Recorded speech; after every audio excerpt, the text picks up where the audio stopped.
This is TWiT. It was the day after last week's MacBreak Weekly, during Windows Weekly, when the news came in, kind of a shocker, that Apple design chief Alan Dye was leaving Apple to go to Meta, which is kind of like, I don't know, I said it on Sunday, leaving Tiffany to go to Target. Well, you know, when there's a vacuum, something has to fill it. So the lack of design at Meta just That's true. So you're basically saying that Meta sucks Apple talent into the company. And I mean, that Liquid Glass couldn't have a better new family. I loved, I don't know, John Gruber's piece. When I first read it, I thought, well, this is a big deal. But he wrote bad Dye job, pun on Alan Dye's name, obviously. He wrote, it sounds like Dye chose to jump ship and wasn't squeezed out. Gurman is spinning it like a coup for Meta, but I think, this is John Gruber again, this is the best personnel news at Apple in decades. Were there cheers being heard at Apple, or is it just those of us who are not Liquid Glass fans? I think this is a complicated issue, obviously, and Liquid Glass is not the be-all, end-all of the work that, obviously, that Alan Dye and his software design group have done. But I can tell you that, yeah, inside Apple, I think that a lot of the people down in the low levels, the programmers, the developers, the software people were frustrated by a lot of the design decisions that were being made by people up top. Now, this is an opportunity for change, and the people I've heard from really love the new guy who's in charge, who comes from more clearly from a user experience design background. Stephen LeMay, who is also a longtime Apple guy. Yeah, and so he gets a chance to step up, and the people who know him think he's great. So I think that's good. It doesn't sound like necessarily the people at the highest levels at Apple. I mean, they were taken aback by this, so there may be a little disconnect between like the people in the trenches and the executives who ran him out in their Liquid Glass rollout video. But it's a complicated situation. I would also say that I find Mark Gurman's framing a bit curious. He just assumes that if one person is going from A to B, that it's a coup. But I will just point out that people leave usually for reasons. And in this case, if Apple didn't, like when he apparently he notified them and that was it. There was no like frantic attempt to keep him. That suggests that he was leaving because probably something didn't happen, right? He didn't get a title he wanted or didn't like who he was going to report to next. And there are so many other, we'll get to it, executive changes going on at Apple right now and probably in the near future. My read on it on the day was this sounds like an incompatibility where somebody's view of their own worth is not the same as their employer's view of their worth. And when that happens and there's that imbalance, that's when people leave for greener pastures. Yeah. Not because he was squeezed out or fired or anything like that, not because Mark Zuckerberg just appeared at his door, but because he was feeling kind of down on Apple because he maybe wanted more power, better title, whatever it was. And Apple was like, well, you're great, but we're not going to make you chief design officer or whatever. That's my gut read, is having been through this in business before. It feels to me like it's somebody who was appreciated, but not as much as he felt he deserved. And so Mark Zuckerberg shows up and he says, I love you. I'll put you in charge. Here's a truck full of money. $1 billion. Yeah. It's hard to say no. It's, and also in personnel changes, there's often, God, we humans, we love a narrative. Like it's not, the Beatles broke up not because of, look, they've been together their entire adult lives, they've been together as a group and they were just sick of being the Beatles and it was time to do other things. People love a narrative of, no. John was trying to be the heart and soul of the group and Paul was trying to boss people around, but then Yoko came in. It's like, no, sometimes things just end. And so this is what we've been seeing like for the past week, everyone trying to build like a really, really huge narrative over why this and other moves are all happening at the same time. It can be just as simple as, like Jason said, enough of the situations, micro situations changed inside of Apple to make a move to Meta very, very attractive for him, as opposed to he's been shown the door and he decided to take the door rather than being booted out of it, or that there was about to be a palace coup about design because his design changes were unpopular. Again, that's kind of narrative building. And I'd also have to say that between Gurman has earned the respect that he has been given, and Gruber has earned the respect that he has been given. I'm saying that as a baseline, whenever there is like an attention-grabbing change at a company, and suddenly somebody has a lot of sources of people trying to say, oh, yes, well, here's why this happened, we always have to add to the mix of our perceptions how much of this is agendas inside a company and outside a company wanting to put a certain narrative out there to say that, no, it wasn't that, no, this wasn't a big coup. Actually, this is part of the transitions inside Apple, which is, and I want to say, reiterate for the second time that I'm not saying that anybody is getting played here, but I'm saying that as part of the things that you examine when you examine all of the stories being told here is that how much of this is, yeah, you know what, we don't like it when our employees talk to the press, but we are suggesting that if someone reaches out to you and asks for your opinion on this and you are willing to say this, that, and the other, we're probably not going to try to track you down as a leaker on this sort of thing. So that's part of the environment that we're in right now. Yeah, I think that as far as the timing for a lot of the executives, I think someone pointed out on Twitter that the Apple bonuses are in October.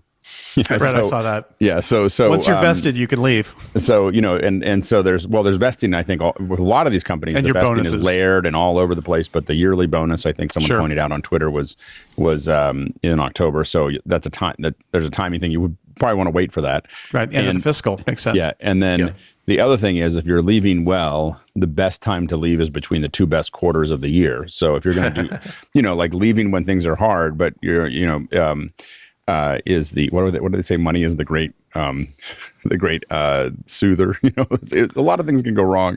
You can so the thing is that if you're going to leaving after Apple had an incredible quarter and then they're going to have another incredible quarter, most people are going to forget it. As they go through it. I think that it did feel like a lot of people. I feel like he might have just had a lot of pressure. Like a lot of times the executive reads. They don't get pressure, but they read the writing on the wall. Like, people aren't going to keep going this direction because everyone's complaining. And they're like, okay, this is the time for me to, this is the highest my stock is going to be. Yeah.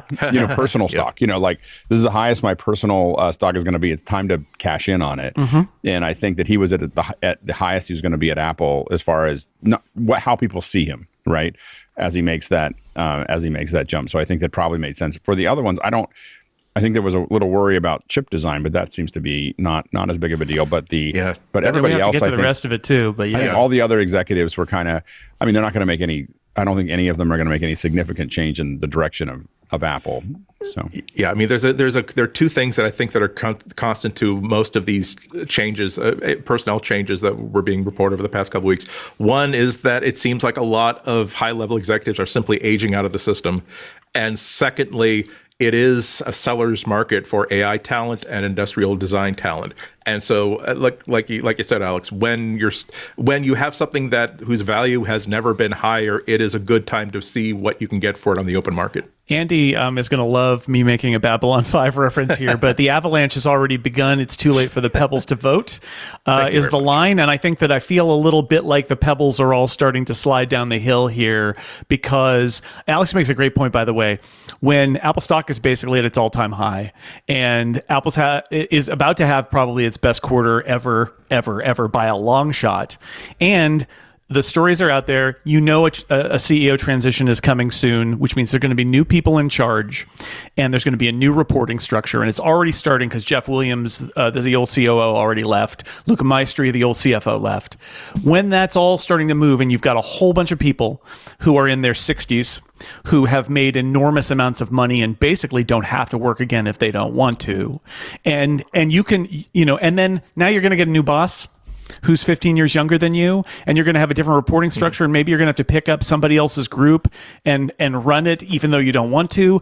When changes are happening like that, it's not a bad time to step off. And conversely, if you're somebody at Apple, imagine sitting there waiting for 10 years and you think, I'd really like to take a step forward and be more responsible, but the people above me have been here for 15, 20 years and they're just never going to leave. That's actually one of the things that I think is a positive about Alan Dye leaving. And one of the reasons I think it's a good thing, leaving the personalities out of it, leaving Liquid Glass actually even out of it for a moment, is Apple has been so static in so many ways for so long that the idea that this guy who's actually been there for 25 years, but he's not, now he gets his chance to step up in a new role, and presumably other people get to come up and fill new roles. And there's a little bit of a fresh perspective on everything. And I think that's super healthy, especially in something that we criticize a lot, which is Apple's approach to software design. But across the company, I feel like that's happening at the high level now, where not everybody's going to leave. But again, if you've got all the money and you're basically at retirement age and you can leave if you want to, declaring victory, going out on an all-time high before you have to report to that kid who used to report to you, and now you're going to report to him. I see it. I get it.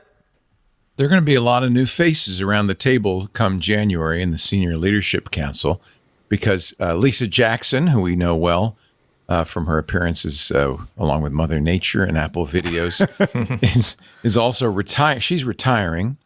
Apple's General Counsel Kate Adams is also retiring. Both on the senior leadership team. Jennifer Newstead, Meta's chief legal officer, is crossing the street hired from from Meta, Apple's new general counsel. And Jackson Jackson's government affairs staff will report to her starting late next year. Jackson was a Biden appointee, so Obama administration. Obama. So in fact, took a kind of a back seat with this administration negotiating for Apple. Yeah. So maybe that's part of it too. I think that's a big part of it. It is. It does feel like boom, boom, boom. It's, a lot of departures all at once. I asked Amy Webb on Sunday on TWiT, who has a lot more experience with corporate affairs than I do. That's what her, she advises corporations on strategy. Said it's kind of a nothing burger. This is when these things happen. December. In December. December is the equivalent, for those who know about the Friday afternoon news drop, right? You dump the bad news on Friday afternoon because nobody's gonna listen to the news on the weekend, and then it's Monday and it's old news, and so it's a good time to kind of like keep things under the radar. Well, the holidays, the end of the year, are the Friday afternoon of the year, right? Like it is a good time. Plus, people want to. I mean, I've been in that position when I was giving notice at my last corporate job. I kind of like thought end of the year was a good time to do it, and you just kind of like turn the page. That made perfect sense to me. I think everything we've outlined here. There are a bunch of changes coming. The stock is really high. If you've got a lot of options and things like that, or you're cashing out stock, it's a great time to do that and get your money out if you want to. Get out of the market. Like there's so much here, and Apple. I would say I'm gonna say Apple has done a tremendous job, especially since Steve Jobs died, in making everybody see Apple as having enormous continuity and a great team that's been there a long time, and a lot of them work with Steve and they know the corporate culture. And in the early days after Steve died, it was super important. But I think what's happened is you've seen, because Apple is so different from other companies, because it's been so successful, there hasn't been a moment where they've had to be like, oh no, it's a disaster, let's get rid of people. That maintenance of stability is now kind of like what is it? The chickens are home to roost, or whatever you want to use the metaphor is. They've been so stable for so long, but now you've got a lot of people who've been tenured a very long time, all of whom are basically in their 60s and are going to retire soon. And, I don't know. Tim Cook's going to do what he's going to do, but if Tim's going to make a move and you're on the senior leadership team, I just feel like, we're getting payback for the last 15 years of stability right now. Hey, I hope you've enjoyed this highlight from MacBreak Weekly. If you want to see the whole show, we're every Tuesday. You can watch us live right here on YouTube, or just click the link below and download an episode, or subscribe if you really like it. What does it the kids say? Oh yeah, like and subscribe. Thanks for watching.